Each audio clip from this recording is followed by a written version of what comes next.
Hey all, Tony Bing here, hello and welcome to another unlock video for Marvel Strike Force. Now, in this video we will have a look at how you unlock the awesome Ant-Man, and as you can see right now on screen, he really is awesome. His animations look fantastic with him growing giant and going smaller. Really do love him.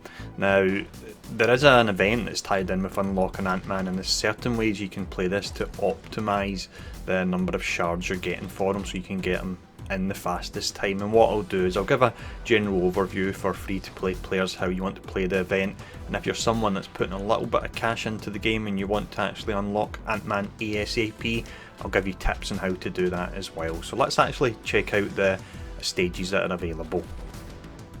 So when we look at the difficulties available for the event, we actually have a nice spread here for newer players and also older players as well. So you've got easy, which is for level 25 plus, medium is level 40 plus, and then finally hard is level 55 plus. Now, what are the differences between each of the difficulties and which one should you run? So the one that's most efficient for gaining shards which are used to unlock Ant-Man would be the hard difficulty. Now, the first reason for that is that the first time that you actually finish a node on hard, you gain guaranteed shards for Ant-Man. That doesn't apply to the easy and medium difficulties.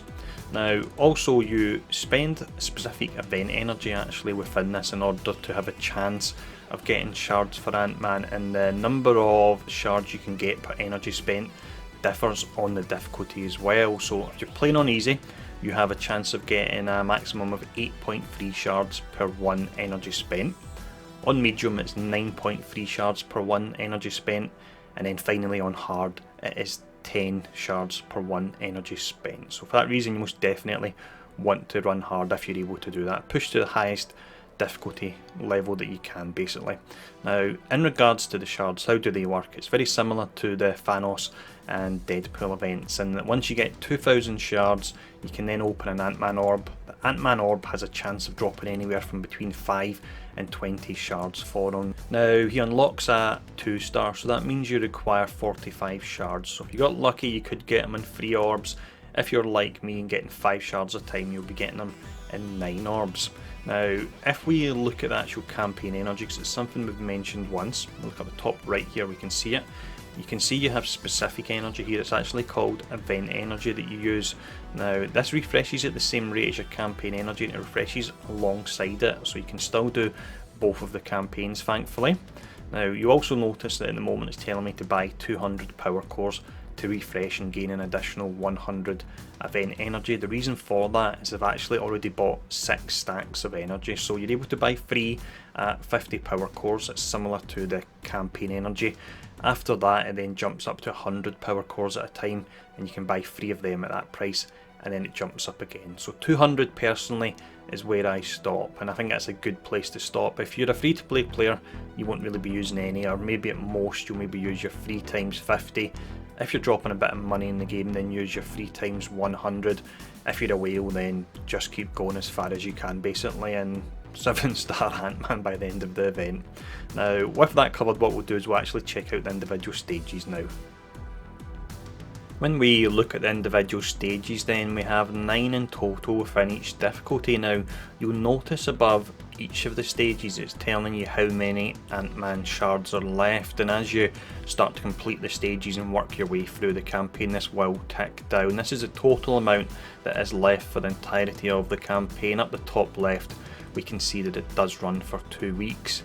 Now, if we move across to the last stage here, we can see that in order to use the remaining 5 out of 5 attempts it would cost me 20 energy per time, and when you're running through the hard difficulty to clear a particular stage of all the attempts, it will be 100 energy in total. It's either 5 attempts at 20 or 10 attempts at 100, and that will give you your chance of getting your different shards at that rate of 1 energy for 10 shards. Now, if we jump back to the mission we were on a moment ago, we can see that I've used all the attempts here, so the remaining attempts are 0 out of 10. What I can do if I wanted to do is actually spend power cores to refresh that node to have another shot at it. Now, unless you're spending a huge amount of money in the game, you do not want to do this. There's simply no need to do it at all. What I've done today is I've spent 450 power cores on 6 different refreshes, running through all the different nodes, and that's got me up to 1.7, so I have 2 stages left to do, which will cost me 200 energy.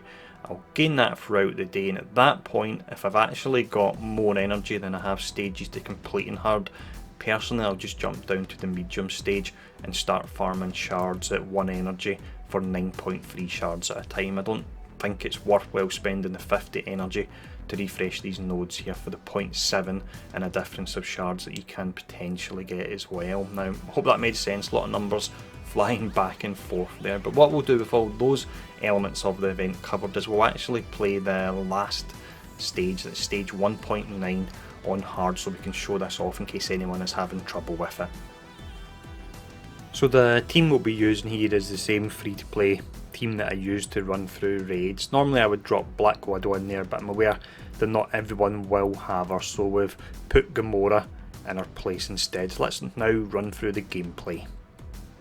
So this stage here is really quite tricky, to be honest, but we should be alright with the team we're using. Now we'll start off by trying to burn down Yondu as quickly as we can. He can be really dangerous if he starts to call in his summons, especially with the damage the boomer can do and the healing as well.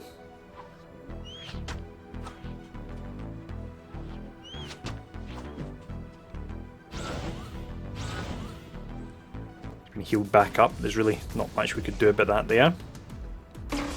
Ant-Man should help out a ton because he really is pretty great. Now the slow on Quake will spread it between the 3 characters here. If we were to target Yondu, we would only hit 2 of them, so that's why we moved over for a second there. We don't need any heals on Night Nurse just yet. Now let's see, we'll go for the ability block on Yondu before he potentially casts the Yak Arrow or brings in any summons. And then we can probably take him out here and get a chain. For that reason I maybe could have held off with the ability block, but all about hindsight sometimes with this. We'll now try and take out the boomers because they can do a lot of damage. We'll use the Yak Arrow. There's 4 enemies on screen, I think that's enough to justify using that.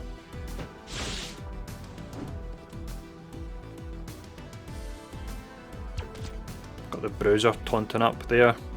What we'll do is we won't actually remove the tauntness now, we'll slow those characters down, take out the other one as well there.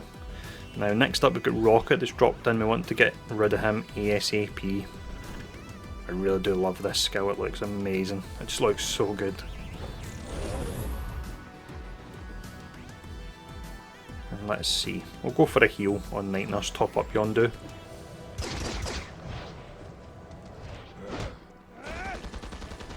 As soon as we get the chance we want to remove the taunt from the Bruiser so we can start to burn down Rocket. It's great with a taunt as well actually, this could prove a little bit difficult here. As mentioned, it is a pretty hard stage. We've actually got Drax with the taunt up as well. This is not good. I think there's a very high chance that Rocket could be getting his attack off, but if he does that then hopefully I'll have Night Nurse's regen available to heal up. That was just bad luck there, the way that all happened. Blind on a few characters, it's not too bad on Cap, bit of a pity to have it on Gamora. Just heal everyone up in anticipation of Rocket firing off his attack. Fence down, that's great.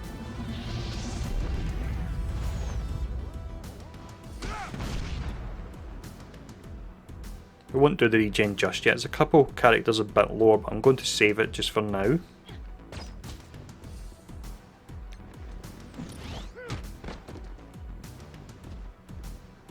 I'm going to mess with Gamora no matter what we do here.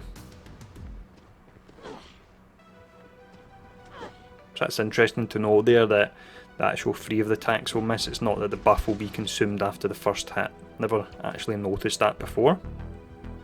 Now we'll do a defense up in anticipation of Rocket.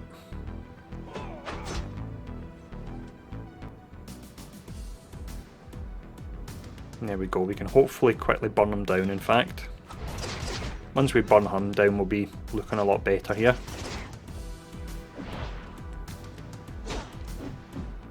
I was hoping to get the chain there, of course I get the 3 times chain when Gamora's blinded, but that's him down anyway. Now next up we'll actually go for Star-Lord because he can give us some trouble. Although saying that, The boomer's very low. We'll do a bit of healing up here first and then we'll try and take out that boomer. We've slowed Groot as well, so that was nice. Don't yet need the regen, I'll hold on to it still. And we'll quickly target Drax, drop ability block on him. Then we don't have to worry about him taunting up again. I think we're in control now. It was looking a little bit dodgy for a while there with Rocket and the 3 different characters having taunts up, but I would say we've managed to pull this back here. We should get a chain here because I'm pretty certain the ultimate will defeat this enemy. Here we go, we've got the chain. Now we'll try and use the triple basic on Star-Lord. No, just one hit there.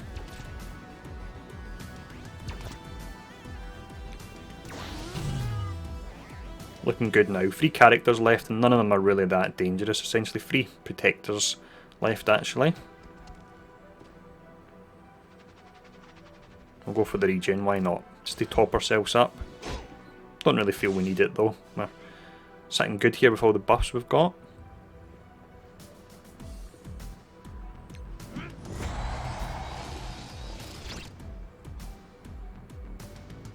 So that'll be, as mentioned, a free-to-play team we've used in order to beat this as well. So you've got no Black Widow or anyone like that. I'll always try and do that going forward with these videos, is whenever I do any kind of gameplay, if I can, I'll certainly try and run a team that everyone should have access to.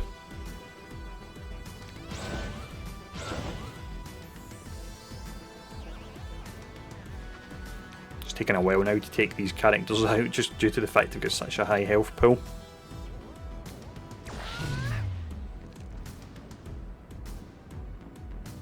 There we go, awesome animation on Ant-Man once more. Really does look great, that. I'm curious how it would work in the likes of, we've got the warehouses, which has obviously got the lower roofs, so I'm curious what would happen in that regard. I'm sure they've managed to think about it, but I've not yet seen them in a stage such as that.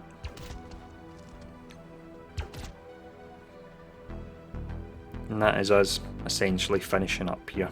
So I hope the tips throughout this video have been helpful. Fingers crossed you can get Ant-Man unlocked sooner rather than later and you get lucky with some of the drops. Let me know in the comments below how you've actually done so far on the 1 or 2 drops that you should have got already. And really, as always, thanks for tuning in for this video. And let's finish Drax off here, and I'll see you all again soon.